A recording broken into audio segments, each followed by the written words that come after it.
यानी कि आपकी भक्ति के अंदर, आपके तप के अंदर इतना तेज होना चाहिए कि आपको हर वक्त श्री हनुमान पिताजी दर्शन दें।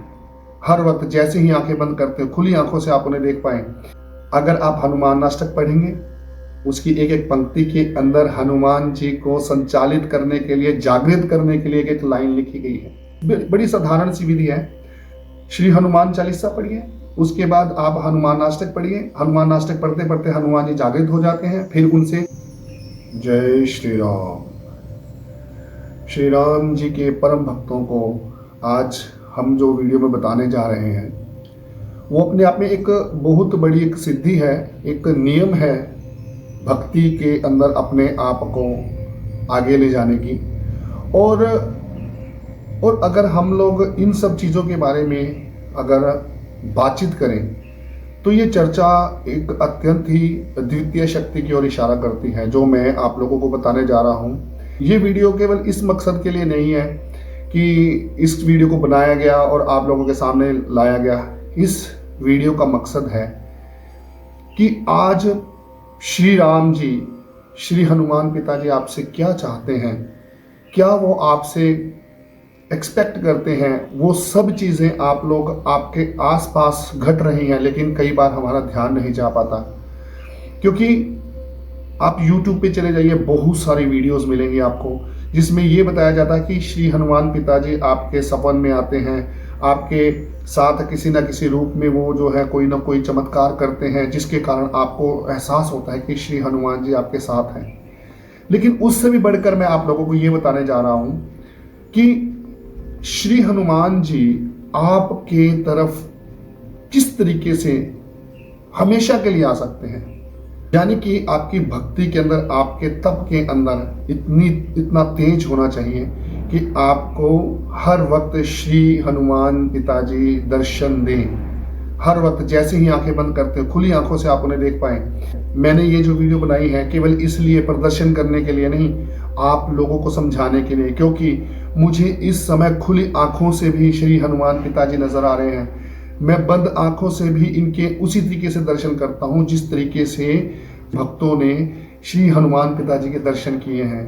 करना क्या होगा, क्योंकि मैं इनका एक कार्य कर रहा हूं। सबसे बड़ा ये सवाल आता है कि हम लोगों के साथ जो ये छोटी छोटी चीजें हो रही हैं, कुछ हमें हिंट्स मिल रहे हैं, ये क्यों मिल रहे हैं। ये बात बहुत ही गहरे अध्ययन की है।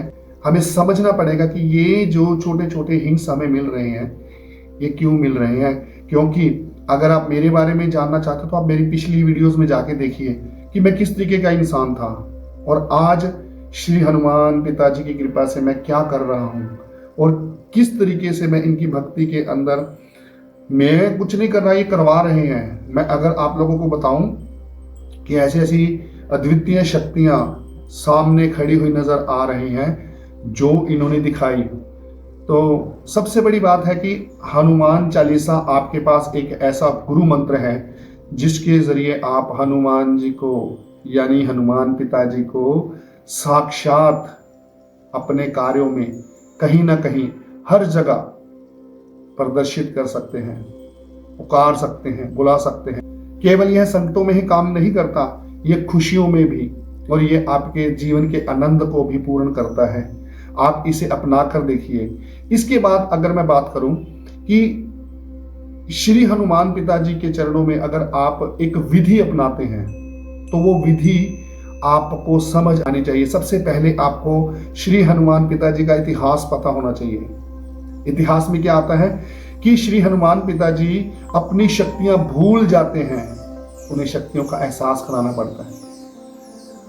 अगर आप हनुमान अष्टक पढ़ेंगे, उसकी एक एक पंक्ति के अंदर हनुमान जी को संचालित करने के लिए, जागृत करने के लिए एक लाइन लिखी गई है।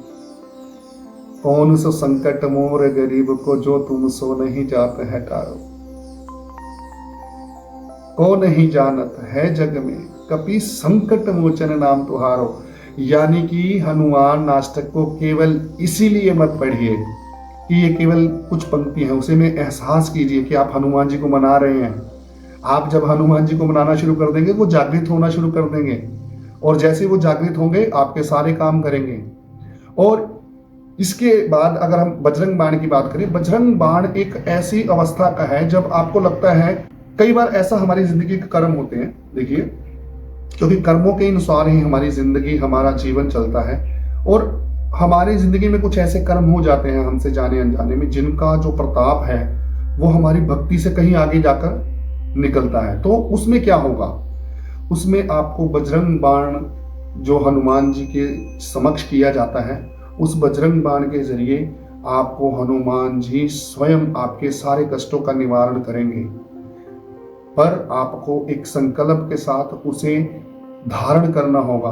आपको अपने अंतर मन से धारण करना होगा कि श्री हनुमान पिताजी आपके साथ हैं, आपके हर कार्य में वो हिस्सा ले रहे हैं, आपको उनको बुलाना पड़ेगा। बड़ी साधारण सी विधि है। श्री हनुमान चालीसा पढ़िए, उसके बाद आप हनुमान अष्टक पढ़िए। हनुमान अष्टक पढ़ते पढ़ते हनुमान जी जागृत हो जाते हैं। फिर उनसे अंतिम आह्वान कीजिए कि प्रभु मेरे जो संकट हैं वो आप हर सकते हैं। इन संकटों का निवारण केवल और केवल आपके चरणों में है। आप केवल इनकी चरण पकड़ के बैठ जाइए, बाकी सारे काम स्वयं कर देंगे। अगर हम बड़े तरीके से देखें तो आरती जो है हनुमान जी के चरणों में आपका एक आह्वान है कि प्रभु आपने कृपा की, आपने मुझ पर दया की, आपकी कृपा से ही मैं आज आपके चरणों का दास बन पाया हूँ। इस चैनल पर आप लोगों को श्री हनुमान कृपा के बहुत सारे वीडियोस आपके सामने आएंगे, जिसमें श्री हनुमान जी की कृपा के बारे में अनेक प्रकार के आपको चमत्कार कह लीजिए, और इसके अलावा उनकी कृपाओं के बारे में बताया जाएगा। केवल इस चीज का ध्यान रखना है कि हम लोग जो भी विधि से इनकी पूजा करते हैं वो पूजा शुद्ध होनी चाहिए, शुद्ध भाव से होनी चाहिए, शुद्ध मन से होनी चाहिए। तो सबसे बड़ा सवाल कि आपको श्री हनुमान पिताजी ने क्यों चुना इस कार्य के लिए, आपका क्या इसमें महत्व रहेगा, किसी विशेष कार्य के लिए हनुमान जी ने आपको सेवा देने के लिए ये वीडियो आप तक पहुंचाया है। और अगर आप मेरी पिछली वीडियोस देखेंगे आपको कुछ पता लगेगा कि ये कृपा कैसे आई और श्री हनुमान पिताजी किस तरीके से आपके जीवन का उद्धार करना चाहते हैं। तो इन्हीं शब्दों के साथ जय श्री राम।